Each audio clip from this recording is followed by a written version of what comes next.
नमस्कार दर्शकों, मैं हूं नाविका कुमार और आप जुड़ रहे हैं मेरे साथ सवाल पब्लिक का शो पर।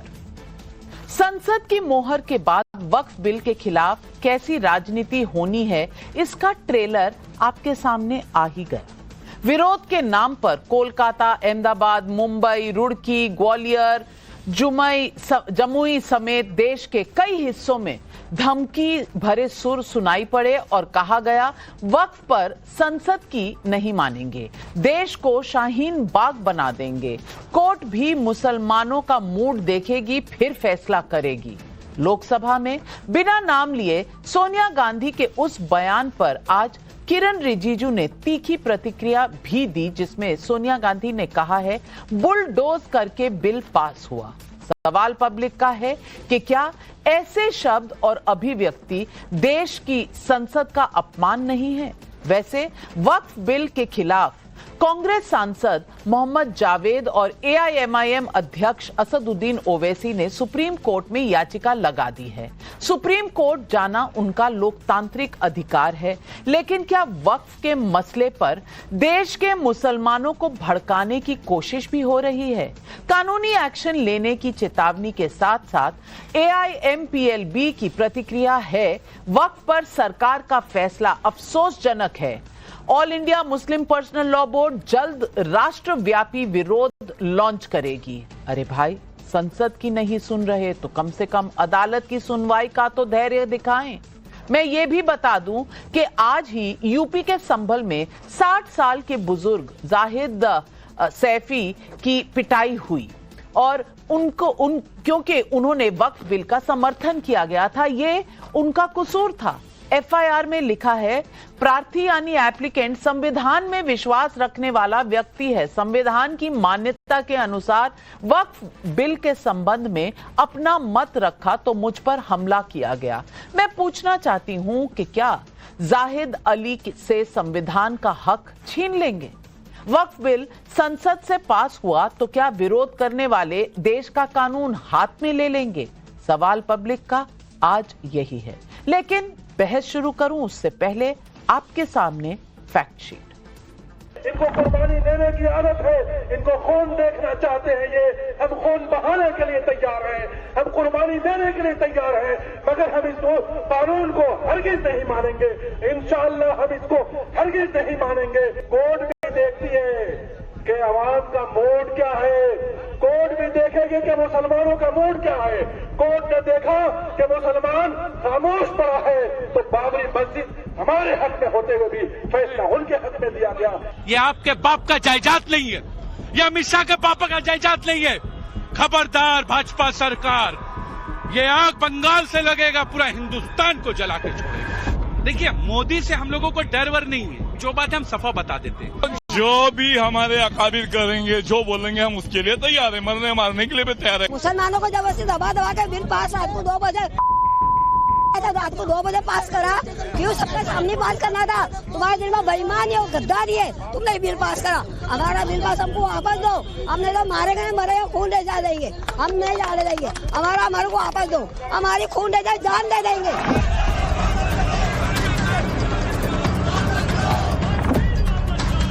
इसे हक के लिए संवैधानिक लड़ाई कहें या खुलेआम धमकी, संसद से वक्फ बिल पास होने के बाद जुम्मे की पहली नमाज के बाद माहौल ऐसा बनाने की कोशिश हुई जो देश के अमन चैन को बिगाड़ सकती है।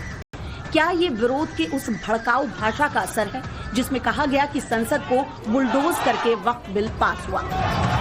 कई सांसद मेरे पास आए थे, आकर के मुझे कहा कि दूसरे सदन के एक सदस्य ने इतना मेहनत करने के बावजूद भी ये एलिगेशन लगाया कि बिना चर्चा बुलडोज करके बिल पास किया गया है। इतना मेहनत करके, इतना देर तक चर्चा करके, नियम को, प्रोसेस को फॉलो करके काम करने के बाद तारीफ करने का जगह में कहता है बुलडोज करके बिल पास किया। कांग्रेस के एक वरिष्ठ सदस्य जो कि सदन की सदस्य रह चुकी है, वर्तमान दूसरे सदन की सदस्य है, दारा सदन में के परिसर में ऐसा वक्तव्य दिया गया है कि सदन द्वारा वक्फ संशोधन विधेयक जबरदस्ती पारित किया गया। वक्फ संशोधन विधेयक पर सदन द्वारा 13 घंटे 53 मिनट चर्चा की गई। जिसमें सभी दलों के 61 सदस्यों ने विचार रखा है। इस विधेयक पर 3 बार मत विभाजन हुआ, अतः इस विधेयक सदन के नियमों के अनुसार पारित किया गया। इसलिए यह अत्यंत दुर्भाग्यपूर्ण है कि सदन द्वारा देर रात बैठकर इतनी लंबी चर्चा के बाद भी नियमानुसार पारित किए एक विधेयक के माध्यम से सदन की कार्रवाई पर एक वरिष्ठ सदस्य द्वारा प्रश्न उठाना उचित नहीं है और ये संसदीय लोकतंत्र की मर्यादा के अनुरूप भी नहीं है। इस बीच वक्फ को बिहार के चुनाव का फैक्टर बनाने की कोशिश तब दिखी जब आरजेडी ने नीतीश कुमार की तस्वीर को एक्स पर पोस्ट करके लिखा, आरएसएस सर्टिफाइड मुख्यमंत्री नीतीश कुमार।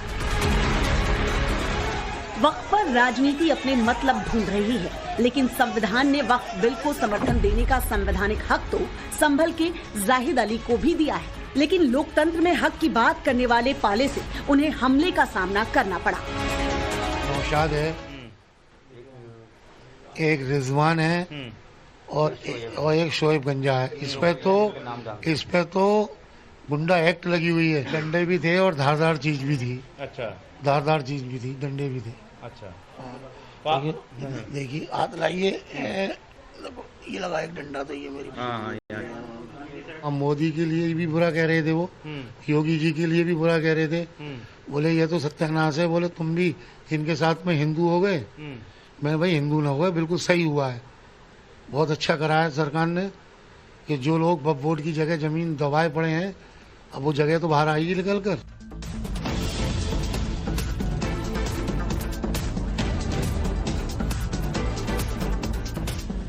तो आज पब्लिक पूछ रही है सवाल पब्लिक का नंबर 1, संसद से वक्फ बिल पास होने के बाद आज देश भर में बना माहौल संयोग था या खतरनाक प्रयोग का ट्रेलर?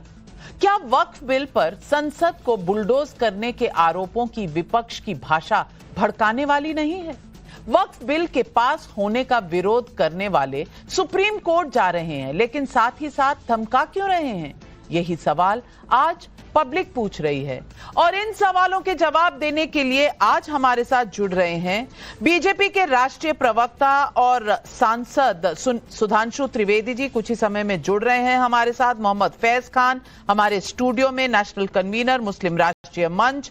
हमारे साथ आज तौसीफ अहमद खान हैं, राजनीतिक विश्लेषक, विवेक श्रीवास्तव राजनीतिक विश्लेषक, कमरुजमा चौधरी कांग्रेस के नेता हैं। लेकिन मेरा पहला सवाल जाता है डॉक्टर अजीज खान, समाजवादी पार्टी के राष्ट्रीय प्रवक्ता को।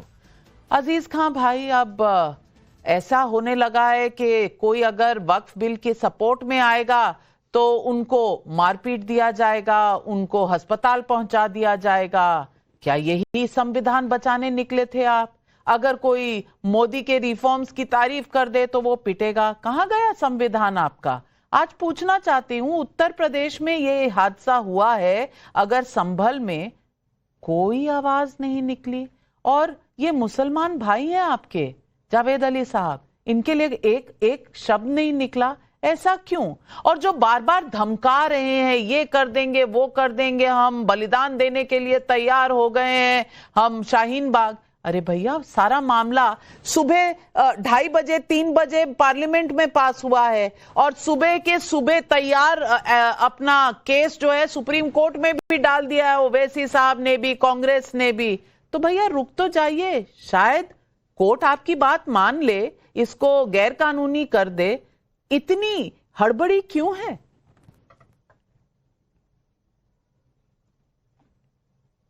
देखिए नाविका जी, कोर्ट में जाना और कोर्ट में अपनी बात रखना ये संवैधानिक अधिकार है और उसके साथ साथ ये संविधान ने हक दिया है कि अगर किसी को कोई बात पसंद नहीं है तो संवैधानिक दायरे में बहुत ही खूबसूरती के साथ शांतिप्रिय ढंग से अपनी आवाज को उठाए, वो प्रदर्शन भी कर सकता है। लेकिन किसी तरीके का मारपीट, किसी तरीके का ऐसा खून खराबा करना या कोई ऐसा काम जो संविधान के खिलाफ है, मुझे लग रहा है किसी को नहीं करना चाहिए। इसकी हम पूरी तरह से निंदा करते हैं। एक बात, ठीक है, 2-3 बातें हैं। ये बिल जो आया है, जिस तरह बीजेपी, मैं देख रहा हूं कि जिस तरह बीजेपी क्रेडिट लेने की कोशिश कर रही है कि साहब मुसलमानों की स्थिति जो है वो पहले वो बहुत खराब रही है। अब इस बिल के आने के बाद मुसलमानों की स्थिति बहुत बेहतर हो जाएगी, नौजवानों को नौकरियां मिल जाएंगी, उसके बाद उनकी आर्थिक स्थिति ठीक हो जाएगी। मैं समझ नहीं पा रहा हूं कि 11 साल में बीजेपी तो ये काम कर ना पाई। मुसलमान के हमारे हिंदू भाई भी 80 करोड़ परिवार को वो कह रहे हैं कि साहब मैं अनाज दे रहा हूं 2 वक्त का। 2 वक्त के अनाज पे 80 करोड़ जनता है, उनके और काम नहीं है क्या? शादी ब्याह तमाम तरीके के और बेसिक नीड है, नौकरी चाकरी। मुसलमानों को क्या कर देंगे? वो 80 करोड़ जनता को आज भी कहीं ना कहीं उस चौराहे पे खड़ा किए हुए। एक बात। दूसरी बात, ये वो बीजेपी है जिसके कैबिनेट में एक भी मुस्लिम नहीं है। आप समझिए, पटल पे रखने के लिए, संसद के पटल पे रखने के लिए कैबिनेट मंत्री नहीं, एक लोकसभा का सदस्य तक नहीं है। वो सब मुसलमानों की हितैषी बन रही है। दूसरी बात, मुस्लिम महिलाओं के बड़ी परे हुए बहुत ज्यादा बड़ा लगाव है मुसलमान महिलाओं से। एक मुस्लिम महिला न लोकसभा न राज्यसभा में नहीं है। तो कुल मिलाकर के हाथी के दांत खाने के और हैं, दिखाने के और हैं। लेकिन ये जो भी जिस तरीके की चीजें चल रही हैं, जिन भी परिस्थितियों में, मैं सिर्फ इतनी बात आपको कहना चाहूंगा कि सियासत इस कदर आवाम पर एहसान करती है, पहले आंखें छीन लेती है, फिर चश्मा दान देती है। ये वही वाली स्थिति है। इन्होंने इससे पहले किसान का जो कानून बनाया था, वो भी उसमें तमाम बड़े बड़े नारे दिए थे, तमाम बातें कही गई थी। नोटबंदी में कहा था नोटबंदी होने के बाद लोग अमीर हो जाएंगे। आज क्या स्थिति है? अमीर हो गए कि 80 लाख करोड़ रुपए अभी शेयर मार्केट में डूब गया। अरे भैया, कहां चले गए शेयर मार्केट में? बात हो रही है वक्फ बोर्ड की, आपको शेयर मार्केट याद आने लगा। यही कुछ अखिलेश यादव जी ने भी बहस की थी लोकसभा में। बात हो रही थी वक्फ बिल की और बात कर रहे थे वो चीन की। बात हो रही थी कि वक्फ बिल कितना नुकसानदेह होगा मुसलमानों के लिए। वो चले गए कि बीजेपी का अध्यक्ष कब चुना जाएगा, कैसे चुना जाएगा। मैं पूछ रही हूं, जब आपके पास लॉजिक ना हो, आपके पास डिबेट के पॉइंट्स ना हो, तो अक्सर इस तरह की बातें हो जाती हैं, खाने के और दिखाने के और। अब सुधांशु त्रिवेदी जी, आप जवाब दे दीजिए। आपने तो सारे पत्ते रखे कल पार्लियामेंट में, देश को व्यापक तौर से आपने समझा दिया, लेकिन इस बात पर कोई नहीं बोल रहा कि जाहिद सैफी को क्यों पीटा गया? क्योंकि वो वक्फ बिल के साथ खड़ा था। मुसलमान तो वो भी है, लेकिन पीट दिया उसे संभल में। क्या यही संवैधानिक प्रक्रिया है जो दिखी संभल में आज? देखिए, पहले तो मैं अजीज खान साहब से कह देना चाहूंगा, 80 लाख करोड़ रुपए कहां से ले आए। दूसरा, अजीज खान साहब, मैं चैलेंज करके पूछता हूं, दुनिया का इस समय एक शेयर मार्केट बताइए जिसमें डाउनवर्ड ट्रेंड ना चल रहा हो। चैलेंज करके पूछ रहा हूं, बताइए। चाइनीज मार्केट, हांगकांग का हैंसेंग हो, या जापान का निकेई हो, या यूरोपियन शेयर मार्केट, या अमेरिकन शेयर मार्केट, बताइए चैलेंज करके। आए बाय मत बोला करिए ना। पूरे वर्ल्ड में एक टैरिफ वॉर चल रही है, जिसकी वजह से शेयर मार्केट में पूरी दुनिया में एक उथल पुथल चल रही है। आप आकर यहां पे ले आते हैं, यही प्रॉब्लम है। पूरे इस्लामिक वर्ल्ड में प्रॉब्लम चल रही है, मगर आप इंडिया में अपने नजरिए से उसके लिए मोदी जी को दोष देने लगते हैं। अब मैं दूसरा चैलेंज करके पूछता हूं, दुनिया में एक देश बताइए, एक इलाका बताइए जहां मुसलमानों की किसी के साथ जंग न चल रही हो। चीन में कम्युनिस्टों के साथ जंग चल रही है, तो चेचनिया में रूसियों के साथ जंग चल रही है, तो बर्मा में बुद्धिस्टों के साथ जंग चल रही है, तो श्रीलंका में तो ईस्टर संडे पे विस्फोट किए ही थे, तो लंदन, मैड्रिड, ब्रिस्बेन, बेल्जियम में सब क्रिश्चियनों के साथ चल रही है। 9/11 वहां हो ही चुका है, और इथोपिया और सोमालिया में अफ्रीकियों के साथ चल रही है, और वो यहूदियों के साथ तो हमास में चल ही रही है। मतलब कोई एक बता दीजिए जिससे लड़ाई न चल रही हो। अरे भाई, प्रॉब्लम क्या है? और इंडिया में आकर आप तिनके की ओर में पहाड़ छुपाने लगते हैं। अब मैं वक्त के ऊपर आता हूं। देखिए, इन्होंने कहा कि चश्मा हटा के नजरें छीन लेते हैं। साहब, चश्मा चढ़ा के नजरें छीनी जाती हैं। आप भी यूपी के रहने वाले, हम भी यूपी के रहने वाले। आजादी के समय यूपी में आपको पता है 1931 में सैयद मुसलमानों की रेट ऑफ लिटरेसी 24% थी, जब यूपी की रेट ऑफ लिटरेसी 8% थी, और जातिगत जनगणना थी। हिंदू समाज की सबसे पढ़ी लिखी जात मानी जाती थी ब्राह्मण, जो 15% थी, क्षत्रियों में 13% थी। यूपी की ब्यूरोक्रेसी में 20% थी। ये भैया, ये नेता बनाते रहे, ये नेता बना क्या हुआ? 2% से नीचे। पढ़ाई लिखाई में सबसे पीछे, रेट ऑफ लिटरेसी में सबसे पीछे, साइंटिस्टों में सबसे पीछे, डॉक्टर इंजीनियर में सबसे पीछे। ये कौन सा चश्मा चढ़ा? ये जितने नेता बने ना, एमएलए एमपी, ये एमएलए एमपी ने सब अपना अपना काम किया और पूरे कौम की ऐसी तैसी कर दी। मुस्लिम नेता बड़े बड़े हो गए, उनकी बड़ी बड़ी हवेलियां हो गई, वक्फ बोर्ड के ऊपर बहुतों के फार्म हाउसेस बन गए, बहुतों के होटल बन गए, बहुतों के प्रॉपर्टीज बन गई, मगर गरीब कहां रह गया? जो मैंने कल पार्लियामेंट में बोला था, एक तरफ खड़ा हुआ है सच्चे ईमान पे यकीन रखने वाला गरीबों गुर्बत पे फंसा हुआ गुरबत अली, और दूसरी तरफ है मगरूरियत से भरा हुआ गाजी खान। एक तरफ शराफत अली और एक तरफ शरारत से उसकी सारी जमीन की अमानत में खयानत करने वाला शरारत खान। इन दोनों के बीच की लड़ाई थी। और हम एक और बात कहना चाहते हैं, एक लाइन में और कह दूं, ये चश्मा ऐसा चढ़ाया गया अजीज खान साहब, बीजेपी आएगी तो खा जाएगी, ये 40 साल से समझाया जा रहा है। क्या कहा गया था? यूपी में बीजेपी आएगी, जब राम मंदिर आंदोलन था, यूपी में बीजेपी आई तो शिया सुन्नी के दंगे भी बंद हो गए। मदे साहबा का जुलूस कल्याण सिंह जी की सरकार में 1997-98 22-23 साल के बाद शुरू हुआ था। फिर कहा गया सेंटर में आएंगे तो खा जाएंगे, अटल जी की सरकार में क्या रहा? फिर कहा गया गुजरात में आएंगे तो खा जाएंगे 2002 के बाद। आज गुजरात में मुसलमान सबसे ज्यादा संपन्न है, सबसे ज्यादा जकात देता है। फिर केंद्र में मोदी आएंगे तो खा जाएंगे। मोदी जी के आने के बाद मुसलमानों में 70% लोग हैं जिनको कोई ना कोई एक गरीब योजना का लाभ जरूर मिला है, जो इससे पहले कभी नहीं मिला था। एमएलए एमपी मिले थे, मगर 70% लोगों को, किसी को गैस मिली, किसी को शौचालय मिला, किसी को घर मिला, किसी को नल में जल मिला, किसी को आयुष्मान भारत मिला, नहीं मिला था। फिर कहा सीए आएगी तो नागरिकता छिन जाएगी, नहीं छिनी। अब सर इसके बाद आप कह रहे हैं ये जमीन, आज आप देख रहे हैं मुस्लिम समाज का एक तबका इसका खुलकर समर्थन कर रहा है, और Catholic bishop council of Kerala ने खुलकर समर्थन किया है। मैं पूछना चाहता हूं, क्योंकि उनके इलाके पर भी तो कब्जा कर लिया था जाकर, इसीलिए मैं कहना चाहता हूं ये ईमानदार मुसलमानों के दिल की कसक और वोट बैंक के ठेकेदारों की ठसक के बीच का मुकाबला था, जिसमें मोदी जी की सरकार उस कसक के साथ खड़ी हुई है और आप ठसक के साथ खड़े। बहुत बहुत बहुत बड़ी बात कह रहे हैं सुधांशु त्रिवेदी जी, लेकिन मैं आज कमरू जमान चौधरी से बात करना चाहती हूँ। कमरू जमान साहब, अभी अजीज खान साहब कह रहे थे कि हाथी के दांत खाने के और दिखाने के और। आज ये सवाल कांग्रेस पर कितना सही बैठता है? राहुल गांधी थे, इस बार दिल्ली में थे, आए भी पार्लियामेंट, बोले नहीं वक्फ बिल पर। प्रियंका गांधी वाड्रा आई ही नहीं, और मुसलमानों का वोट पूरा चाहिए, मुसलमानों के खिलाफ, वो वक्फ बिल के खिलाफ कोर्ट पूरा जाना है। और यही सवाल अब केरला में पूछा जा रहा है।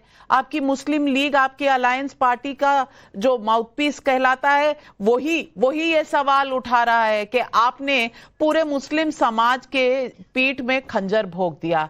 अब बता दीजिए ना, क्यों नहीं आई थी प्रियंका गांधी वाड्रा? वोट के समय अपोज ही करती, होती तो सही। राहुल गांधी बोल सकते थे, आवाज उठा सकते थे, बोले भी नहीं। कौन दांत दिखा रहा है और कौन से दांत दिखा रहा है? खाने वाले कौन से हैं, दिखाने वाले कौन से हैं? आज पूरा ब्यौरा दे ही दीजिए। नाविका जी, आपका सवाल का जवाब मैं देने से पहले मैं लॉर्ड संसद जी का जवाब मैं सुधांशु जी का देना चाहता हूं, जब बोले कि हर इस्लामिक देश में इस वक्त जंग छिड़ा हुआ है। देखिए, वर्ल्ड वॉर 1, वर्ल्ड वॉर 2 इस्लाम का वजह से या मुसलमानों का वजह से नहीं हुआ था। वर्ल्ड वॉर 2 के बाद में जब मुस्लिम देशों में तेल पाया गया, तब सारे वेस्टर्न पावर्स आकर वहां पे झड़प पड़े किस तरह से ये तेल को हथियाना है। और वही चीज आज हिंदुस्तान में देखने को मिला है, जहां पे ये बाहर में निकाल दिया गया कि 9 लाख प्रॉपर्टी जो है कि वक्फ का है, तो बीजेपी और आरएसएस कूद गए इसको किस तरह से हथियाने के लिए। ये इनका मंशा जो है ठीक नहीं है, पहला नंबर बात। दूसरा नंबर बात, सुधांशु जी से हम एक सिंपल सा साधारण सा सवाल पूछना चाहता हूं। सुधांशु जी, मैं अपने आप को समझता हूं कि मैं प्रैक्टिसिंग मुस्लिम हूं, लेकिन मेरे पास ना तो दाढ़ी है, ना तो मेरे पास में टोपी है, लेकिन मैं आप किसी भी मेरा संपत्ति को वाकफ करने के लिए मैं क्या सबूत दूं आपको, और किसको दूं, और कैसा सबूत दूं कि मैं एक प्रैक्टिसिंग मुसलमान हूं 5 साल से, मैं 5 साल का नमाज पढ़ता हूं, या मैं सजदा करता हूं, या ज़कात देता हूं, या हज जाता हूं? कौन सा सबूत आपको दे कि आप बोलोगे कि मैं 5 साल का मुसलमान हूं कि मैं वाकफ कर सकता हूं? पहला नंबर। दूसरा नंबर, चलिए ये औरतों को चलिए, इतना अब सारा पहला power देना सवाल चाहते हैं यहाँ पे। आपका आज पूरा इनका 1.5 सरकार मिनट चला गया, जितना यही सवाल पूछने में। सुधांशु जी जवाब दीजिए। देखिए कमरुज़्ज़मा साहब बड़ा बचकाना सवाल पूछ रहे हैं। भाई धर्म तो वो है जो जनगणना में भी लिखा जाता है। एक कोई कार्ड बता दीजिए जिसमें आपका रीजन ना लिखा रहता हो, आपके आईडी कार्ड में लिखा रहता, आप नौकरी ज्वाइन करते उसमें लिखा रहता, और आपकी मतदाता सूची में लिखा रहता है, जनगणना होती है उसमें लिखा रहता है। और आप तो कन्वर्टेड नहीं होंगे, मतलब कन्वर्टेड होंगे तो कई जनरेशन पहले होंगे, अभी तो आप बाई बर्थ है ना, तो आपको तो प्रैक्टिसिंग की जरूरत नहीं। और फिर भी नाविका जी जो लोग ये कहने की कोशिश करते हैं कि प्रैक्टिसिंग कैसे होगा, मैं विनम्रता से, और लाखों दर्शक जो देख रहे हैं, देखिए सबसे ज्यादा प्रैक्टिसिंग करते हुए नजर आते हैं तो मुस्लिम ही नजर आते हैं। सड़क के ऊपर आप उनकी प्रैक्टिस देख चुके हैं, नमाज करते हैं, रेलवे स्टेशन, बस अड्डे, एयरपोर्ट, पार्क और चलती ट्रेन के अंदर, और इवन चलते प्लेन के अंदर भी साहब इतनी प्रैक्टिस आप करते दिखाई पड़ती था। तो नेट प्रैक्टिस करते हुए क्रिकेटर नहीं दिखाई पड़ते कभी, तो आपको कौन सी समस्या है? आप तो एलानिया एकदम वो कहते हैं। तो इसलिए मैं कहना चाहता हूं, टेक्निकल बात कहूं, जिसने अपने नाम में लास्ट जनगणना में लिखा हुआ है इसका मतलब वो मुस्लिम है। अगर उसके बाद वो कन्वर्ट हुआ है तो कन्वर्जन के लिए आपके पास एक ऑथेंटिकेशन होगा। जिस मुल्ला मौलवी ने आपको कन्वर्ट करा, बगैर मौलवी के तो नहीं होगा ना, तो उसके बाद वो सर्टिफिकेट होगा, बात खत्म हो गई। तो इसमें कौन सी समस्या की बात है? अच्छा, अगर आप कहें कि गैर मुस्लिम नहीं दे सकता, तो मैं ईमानदारी से कहना चाहता हूं, हमने इसके लिए इस्लामी अकीदे का सम्मान किया है, यानी इस्लाम की धार्मिक भावना का सम्मान किया है, क्योंकि इस्लाम यह कहता है कि गैर मुसलमान की दुआ ही कबूल नहीं करते अल्लाह मियां। तो जब दुआ कबूल नहीं होती तो दान कैसे कबूल हो सकती? किसी गैर मुस्लिम को मक्का मुनव्वर और मदीना मुनव्वर में जाने की इजाजत नहीं है। हमारे किरण रिजिजू जी गए तो एक डेफिनेट लेवल तक जा सकते हैं। तो जनाब, जब गैर मुस्लिम को इबादत की इजाजत नहीं है तो जायदाद की इजाजत कैसे हो सकती है? अन्यथा कोई मुल्ला मौलवी बता दे, और अगर आप कहेंगे तो मैं फतवा कोट कर दूंगा मौलवियों के फतवे कि गिफ्ट नहीं दे सकता कोई दूसरा गैर मुस्लिम, वरना कोई मुल्ला मौलवी बता दे कि जब दुआ कब। और एक और बात सुनिए, अभी पूरी बात सुनिए, बिल्कुल टेक्निकल बात कर रहा हूं। जो हलाल सर्टिफिकेट होता है वो कैसे होता है? अरे पूरी बात सुनो भाई, फिर जाहिल और हिंदी समझ में आ जाएगा।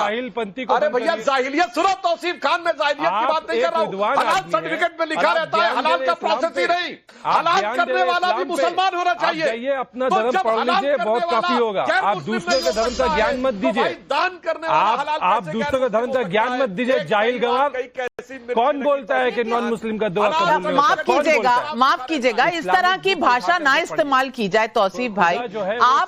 आप अपने अदब का प्रदर्शन करें, इस तरह की भाषा नहीं इस्तेमाल करनी चाहिए। आपका पॉइंट है, आप जरूर बोलिए, आपका चांस आएगा। लेकिन सुधांशु जी बोल रहे हैं, बात करते हैं कुछ भी मन धड़क कहानी बना करके वोट बटोरने के लिए। कौन बनाया आपको राज्यसभा का मेंबर? आपको रिजिग्नेशन देना चाहिए। कौन सा किताब बोलता है कि नॉन मुस्लिम की दुआ कबूल नहीं होती? खुदा जो है खुदा ने हिंदू को भी बनाया। अरे बताओ, नॉन मुस्लिम की दुआ किसी मौलवी से करवा दो कि नॉन मुस्लिम की दुआ कबूल होती है। खुदा रब्बुल आलमीन है, मुस्लिम को जाने को दिया जाता है मक्का मदीना में। आप बोल रहे हैं, और सुनिए मुझे बोलने दीजिए। खान जी, आप खामोश रहिए, मुझे बोलने दीजिए। आप खामोश रहिए, मुझे बोलने दीजिए। अरे आप सुनिए मेरी बात, खामोश आप रहिए, मैं आपको कोट करता हूं। सुनिए तौसीफ खान जी, अब आपने नाम शराब बात कही, किसी को आप अपना ज्ञान करता हूं, मेरी बात सुन लो, उसके बाद मुझे जवाब दीजिएगा। आप गंदगी मत फैलाइए। अरे सुनो, बहुत खामोश रहिए, मैं कोट कर रहा हूं, किसने कहा? खुदा जो है, मैं कोट कर रहा हूं, इन एनी के नहीं सुधांशु जी, आज मैं आपकी कोई इज्जत नहीं करता हूं, which is associated with false belief and religious practices of काफिर। मुफ्ती कुफायतुल्लाह का फतवा है, वॉल्यूम 9 पेज 328। गलत बात तौसीफ खान, मैंने फतवा कोट किया है, आपको ज्ञान नहीं, आपको खामोश रहना चाहिए। फतवा है, आपको ज्ञान नहीं है धर्म के बारे में, आकर के यहाँ पे बड़ी-बड़ी बातें बोल रहे हैं। काफिरों से आपको एक चाय वाला बना दिया राज्यसभा में, मुंह है, कुछ भी बोलेंगे। तो दिखा दो कोई गैर मुस्लिम कहां आप सीख करके आए हैं? आप खामोश रहिए, मैं बोलूंगा, आप खामोश। फैक्चुअल पॉइंट पे आ जाइए, फैक्चुअल पॉइंट पे आ जाइए। और तौसीफ खान भाई, फैक्चुअल पॉइंट पे मुझे बताइए। वो सुधांशु जी ने कोट किया है जो फतवा वो बोल रहे हैं, फतवा कोट करके बोल रहे हैं। अगर आप उससे अलग व्यू रखते हैं तो ये आपका मसला हो सकता है, वो कोट कर रहे हैं। और एक एग्जांपल मैं बोलूंगा। हाँ, लेकिन भाषा दायरे में रहनी चाहिए। मक्का मदीना में गया, चैलेंज करके पूछता हूं, उनको बोलिए अब अनाप शनाप बोलने के लिए मजबूरी है। जब वैसे फैक्ट तो नहीं होता है बड़ी तो विद्वान अभद्र भाषा की बोलना तरह मजबूरी बात हो करते जाती हैं। है। आप लेकिन बोलिए, अब आज फैक्ट जो पे बात है, करिएगा। आज देखिए सुधांशु जी वैसे तो विद्वान की तरह बात करते हैं, लेकिन आज उन्होंने जो बात कहा बिल्कुल गलत कहा और नफरत से भरा हुआ बात कहा। कुरान में खुदा कहता है कि वो रब्बुल आलमीन है, यानी कि वो मुसलमान का भी रब है, हिंदू का भी रब है, क्रिश्चियन का भी रब है। और यही वजह है कि हम हिंदू क्रिश्चियन और दूसरे मजहब वालों से नफरत नहीं करते, क्योंकि खुदा ने मुसलमान को भी बनाया, खुदा ने हिंदू को भी बनाया है। और ये कहीं नहीं लिखा हुआ है कि खुदा सिर्फ मुसलमानों का दुआ सुनेगा और हिंदुओं का दुआ नहीं सुनेगा। ये हर इंसान का खुदा दुआ सुनेगा। तो जजिया और जिम्मी क्या है? इंसानियत सबसे बड़ी चीज है। तो भाई जजिया और जिम्मी क्या है बताओ भाई। इंसानियत बनो, इंसान बनो तो तुम मुसलमान बनोगे। आप ये झूठी नफरती नहीं ये नफरती तौसीफ भाई इस्लाम कौन अच्छी तरह समझता है कौन नहीं समझता, इस पर मैं तो कोई टिप्पणी नहीं करूंगी। पर मैं ये जरूर कहूंगी कि जिस तरह की भाषा आपने प्रयोग की वो कम से कम आपको शोभा नहीं देती। आपने कहा किसने आपको बना दिया सांसद, एक चाय वाले ने बना दिया। आपने इस तरह की बातें अगर करनी है तो वो देश देख रहा है, देश सुन रहा है। मैं बिल्कुल ये कॉन्स्टिट्यूशन के जो सेवियर्स है ना, जो संविधान बचाने निकले थे, आज इस तरह संविधान का हनन करेंगे, ये मैं एक्सपेक्ट भी नहीं कर सकती जो आज आपने किया है। लेकिन इस्लाम में जो सुधांशु भाई कह रहे हैं, एक नजरिया आपने दिया। फैज खान साहब भी हमारे साथ हैं। फैज खान साहब, अब आप बता दीजिए, क्या सुधांशु जी ने जो कहा उस पर हमें तौसीफ खान भाई का सर्टिफिकेट चाहिए? क्या वो सर्टिफिकेट देंगे जिस तरह से जैद अली का सर्टिफिकेट कुछ मुसलमानों ने ले लिया संभल में? बिस्मिल्लाहिर्रहमानिर्रहीम रब्बिश रहली सदरी व यसिरली अमरी वहलुल उक़दतन मिन लिसानी यफ़क़हू। भारत माता की जय, वंदे मातरम। आदरणीय नाविका जी, मैं आपके प्रश्न का उत्तर अवश्य दूंगा। सबसे पहले लोकसभा और राज्यसभा में जो वक्फ अमेंडमेंट बिल पास हुआ है, इसको लेकर समस्त मुस्लिम समाज में बहुत खुशी का माहौल है। मुस्लिम राष्ट्रीय मंच और करोड़ों करोड़ों मुसलमान की ओर से मैं नरेंद्र मोदी जी को बधाई दूंगा। और हम पूरे देश में मिठाइयाँ बांट रहे हैं, कृपया आप भी हमारी ये मिठाई स्वीकार करें, फिर मैं आगे की बात अवश्य रखूंगा। हम लोग बहुत खुश हैं, सच्चे मुसलमान खुश हैं। वो मुसलमानों का धर्म नहीं होता। नहीं, मिठाई का धर्म नहीं होता, मिठाई तो खा लेनी चाहिए। ये इशू ऐसा है कि हम मिठाई नहीं खा सकते। देखिए उनका कुर्ता भी अच्छा हो गया। लीजिए पहली डिबेट में मिले थे फैज भाई, तो कह रहे थे देखो मेरा कुर्ता फटा है, गरीबों को आज 2 बजे रात को बिल हुआ है, कुर्ता नया आ गया। अब गरीबों को अधिकार मिल रहा है ना। मर्सिडीज और BMW 15 दिन बाद आ रही है। गरीबों को अधिकार मिल रहा है, हो जाएगी भाई इनके पास। गरीबों को अधिकार मिल रहा है। आपको क्या लगता है कि चंद मुसलमानों को ही BMW और मर्सिडीज मिलनी चाहिए, फैज खान जैसे मुसलमानों को नहीं मिलनी चाहिए? सारी जमीनों पे कब्जा होगा तो राष्ट्रीय मुस्लिम मंच और बीजेपी RSS डिसाइड करेगा किसको क्या मिलेगा। ये विषयांतर हो रहा है, तो भी बटी ही नहीं है नविका जी। नहीं तो फैज खान साहब कम मुसलमान है, कम मुसलमान है। अब आप तोलेंगे और बताएंगे कौन कितना मुसलमान है। हम बस एक चीज नहीं, तौसीफ खान पहले तो फैज खान साहब आप अपना जवाब। मैं अपना जवाब दे रहा हूं, ठीक है। देखिए सुधांशु जी ने जो बात रखी है, ऐसे फतवे आते रहते हैं कई मौलानाओं के द्वारा जो कट्टरपंथी है, वो बिल्कुल फैक्चुअल बात है, ये फतवा है ना। लेकिन हम प्रगतिशील मुसलमान उदार व्याख्या भी करते हैं, उदार फतवे भी देते हैं, और ऐसी व्याख्या देते हैं कि जिससे कि देश में और दुनिया में समन्वय स्थापित हो। लेकिन सुधांशु जी ने जो फतवा रखा वो भी सही है। ऐसे कट्टरपंथी लोग ऐसे फतवे देते हैं। अब मैं अपनी मूल बात पर आऊंगा, जो आज का विषय है। मैं विषयांतर नहीं होना चाहता था। पहले बताइए, हिंदू दान दे सकता है, अरे वही बता सकता है या नहीं, हाँ या ना? वही बता रहा हूं। दिल थाम के बैठिए, आपको अभी पता चलेगा। सब्र जी। अमित शाह जी ने बिल्कुल स्पष्ट कर दिया है, मैं पहले भी बोला हूं। उन्होंने अकॉर्डिंग टू इस्लाम और अकॉर्डिंग टू संविधान बात कही है। अकॉर्डिंग टू इस्लाम ऐसे कि वक्फ में कोई गैर मुस्लिम शामिल नहीं होगा, वाकिफ में कोई गैर मुस्लिम शामिल नहीं होगा, मुतवल्ली में कोई गैर मुस्लिम शामिल नहीं होगा। कलमा, नमाज, रोजा, हज और ज़कात जो विशुद्ध धार्मिक क्रियाकलाप है उसमें कोई गैर मुस्लिम शामिल नहीं होगा। किंतु वक्फ बोर्ड और वक्फ काउंसिल जो है, गरीब नवाज मुसलमान थे का विषय है सर। ख्वाजा गरीब नवाज मुसलमान थे, इसमें हजरत निजामुद्दीन औलिया गरीब, 2 सुन्नी भी रहेंगे, मुसलमान थे, 2 शिया भी रहेंगे, ना हवाई किले की बातें मत करिए, और 2 एक्सपर्ट नॉन मुस्लिम भी रहेंगे। यानी कि मुझे वकील की जरूरत पड़ेगी ना, तो मैं मुस्लिम वकील हो जरूरी नहीं उसके पास जाऊंगा, जो मेरे शहर का बेस्ट वकील होगा मैं उसके पास जाऊंगा। यानी कि उन्होंने कुरान का और इस्लाम का भी सम्मान किया और संविधान का भी सम्मान किया। और अब मैं बताऊं, जो ओवैसी का स्टेटमेंट था कि उत्तर प्रदेश में 1,12,000 प्रॉपर्टी मस्जिद के लिए काम दे सकता हूं या नहीं, उन्होंने कुरान शरीफ का अपमान किया। कैसे मैं बताता हूं, कुरान शरीफ सूरह बकरा 282 आयत में स्पष्ट लिखा है, ऐ ईमान वालों, जब किसी निश्चित अवधि के लिए आपस में ऋण का लेन देन करो तो उसे लिख लिया करो। चाहिए कि कोई दस्तावेज लेखक न्यायपूर्वक लिख दे, छोटा सा भी लेन देन लिख लिया करो। सूरह बकरा गाय का अध्याय करे, लेकिन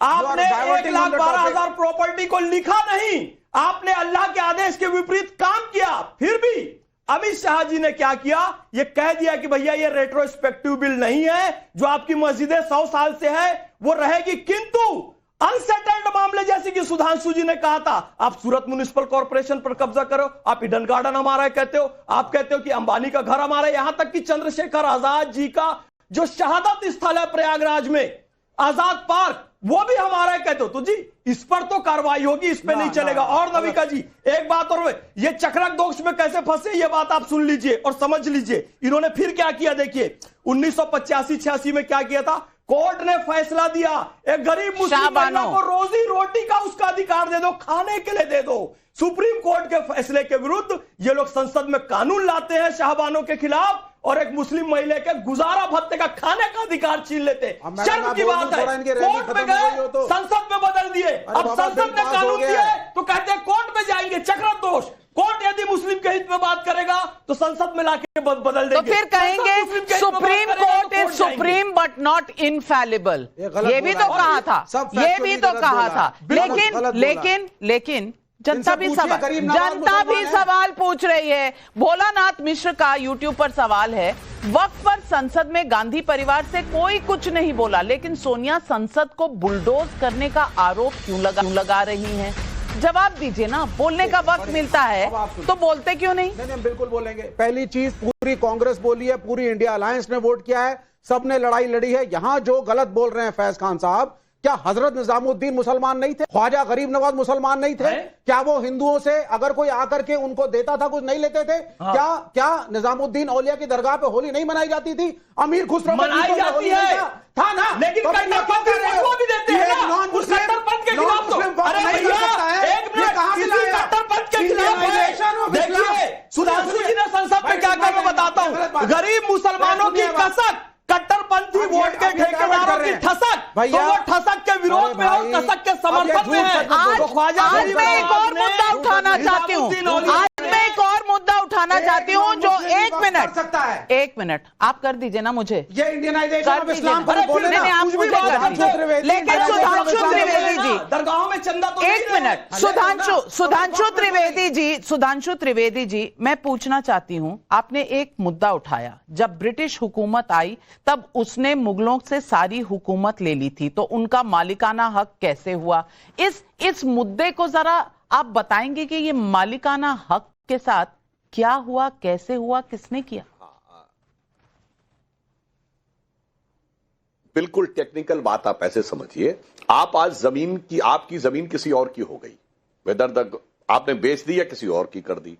अब आप बताइए, जिसने आपसे खरीदी, अब ये पिछले वाला व्यक्ति उस गैप के बाद अचानक तो नहीं कह सकता मैंने किसी और को दी थी। भाई आपकी डीड तो खत्म हो गई ना। कैसे? जब आपने अपनी जमीन किसी को दे दी, तब आपने उससे पहले उस जमीन में क्या किया था, उस पर तो खरीदने वाले का मालिकाना हक हो गया। अब अगर इसको उस पे देखें, 1707 के बाद मुगल हुकूमत दिल्ली से खत्म हो गई, जो मालिक नहीं है it is a proven fact. 1717 आते आते फर्रुख सियार का जमाना आते आते सारी की सारी बोल तो लेने पूरी बात सुनो भाई, आए भाई साहब मत बोलो, क्या तरीका है बीच में डिस्टर्ब करने के लिए? अच्छा रुक जाइए, आपको समय दूंगी काउंटर करने।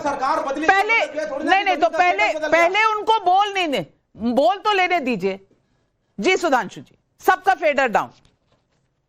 हाँ मैं सुनिए विवेक श्रीवास्तव जी, एक तो मुझे समझ में नहीं आता भाई, जो लोग धर्म को अफीम मानते हैं वो आके खुदाई खिदमतगार बन के खड़े हो जाते हैं, ये मेरे समझ से परे है। ये लेफ्टिस्ट आके धर्म के मामले में इतनी बहस क्यों करने लगते हैं? खैर, अब दूसरी बात मैं बताना चाहता हूं। देखिए 1717 आते आते सारा कंट्रोल मराठों का हो गया था। सारी लाहौर से लेकर कर्नाटक तक सारी रेवेन्यू कलेक्शन मराठों के हाथ में थी। और शाह आलम जो लास्ट में मुगलों का बादशाह बना, उसके लिए बड़ा एक फेमस शेर है जो सबको पता है कि सल्तनते शाह आलम दे लाल किले ते पालम, यानी वो कहलाते थे शाह आलम पर उनका कंट्रोल केवल लाल किले से आईजीआई एयरपोर्ट तक था, पालम का इलाका। तो मेरे भाई जब सारा कंट्रोल खत्म हो गया था, फिर मैं कहता हूं 1765 में इलाहाबाद की संधि हुई बक्सर की लड़ाई के बाद, जिसमें शाह आलम से सारा कंट्रोल ब्रिटिशर्स ने ले लिया। अब आप ये बताइए, जिस समय ड्यूक ऑफ कनाट आए 1911 में, जिस समय ये पार्लियामेंट बना वाइसरॉय के एग्जीक्यूटिव काउंसिल, उस समय किसी मुगल का यहां पे कोई हक था? नहीं था। तो मेरे भाई 250 साल पुराना हक कैसे निकल आया और वो लॉजिकल कैसा हो सकता है? मैं तीसरी बात कह रहा हूं, जिस समय ट्रांसफर ऑफ पावर साइन हुआ अंग्रेजों से, कांग्रेस की गवर्नमेंट ने लिया, तो क्या उस कागज में यह क्लॉज लिखा था कि इन जमीनों पर अंग्रेजों का हक नहीं है? यदि नहीं लिखा था तो मैं कांग्रेस से पूछना चाहता हूं, ये फुक्के कागज पे साइन किए थे क्या? खोखले कागज पे साइन किए थे क्या? और अगर नहीं लिखा था तो अब खोखला कर रहे हो क्या? मैं ईमानदारी से पूछना चाहता हूं मेरे भाई विवेक श्रीवास्तव जी, भड़बड़ाइए नहीं। ये बताइए कि अगर 1911 में पार्लियामेंट बनी, अंग्रेजों का फुल कंट्रोल था, कौन रेवेन्यू लेता था?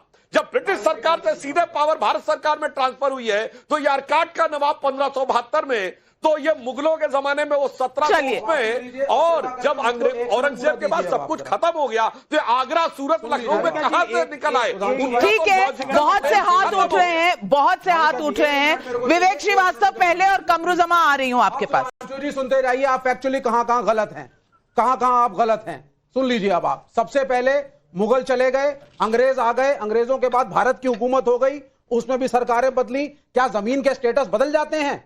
आपके पुरखों की जमीन और मेरे पुरखों की जमीन और हमारे खेत क्या पहले मुगलों के टाइम में किसी और के थे, फिर अंग्रेजों के टाइम में किसी और के हुए, बाद में किसी और के हुए? ऐसा कहीं होता है? It is the question of the revenue collection, whosoever is in power, whether Mughals और द ब्रिटिश।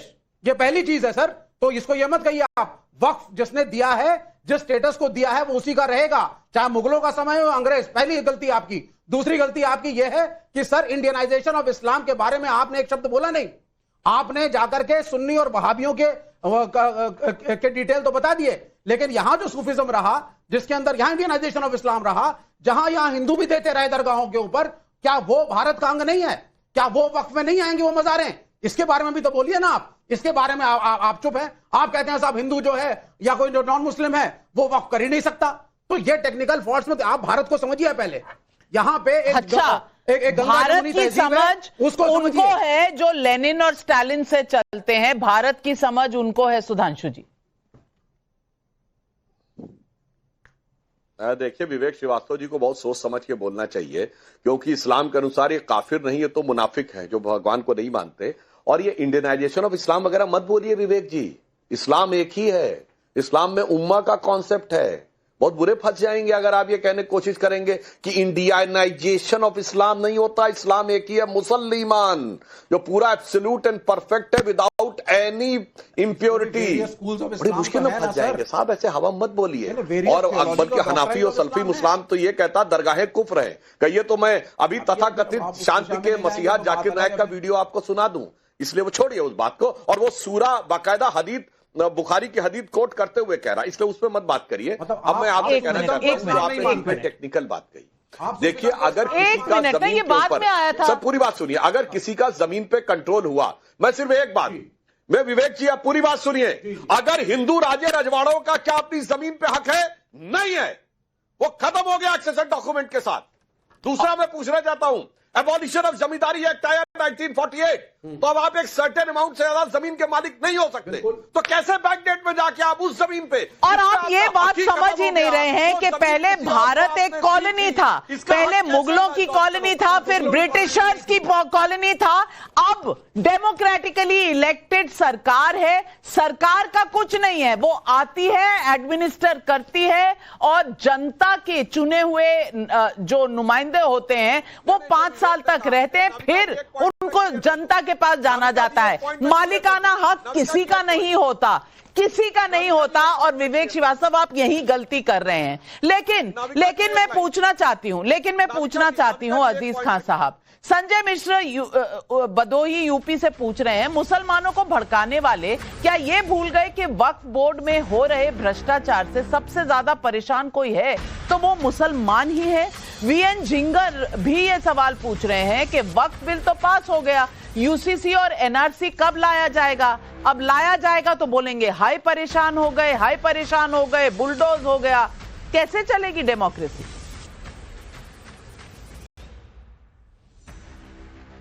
देखिए नाविका जी, वक्फ बोर्ड जो है उससे मुसलमान नहीं परेशान है, उससे बीजेपी बहुत परेशान थी।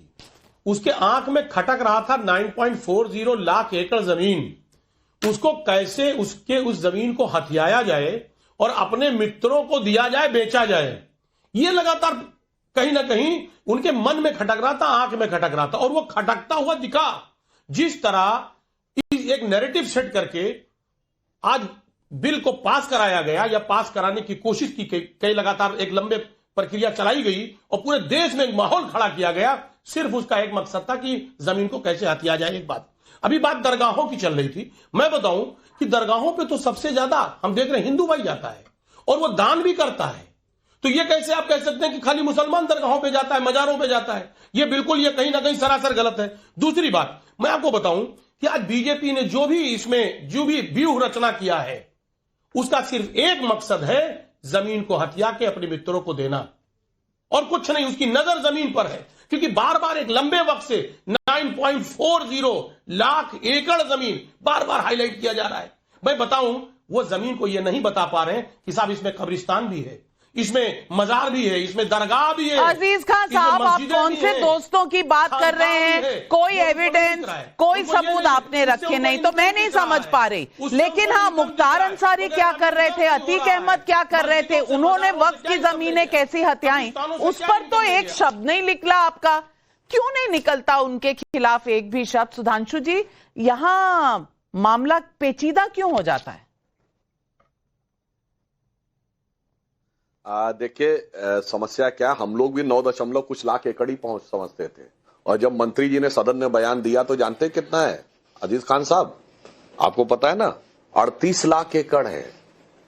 38 लाख एकड़, और ये दुनिया का सबसे अमीर वक्फ बोर्ड है। किसका? दुनिया का सबसे अमीर वक्फ बोर्ड है, भारत का नहीं।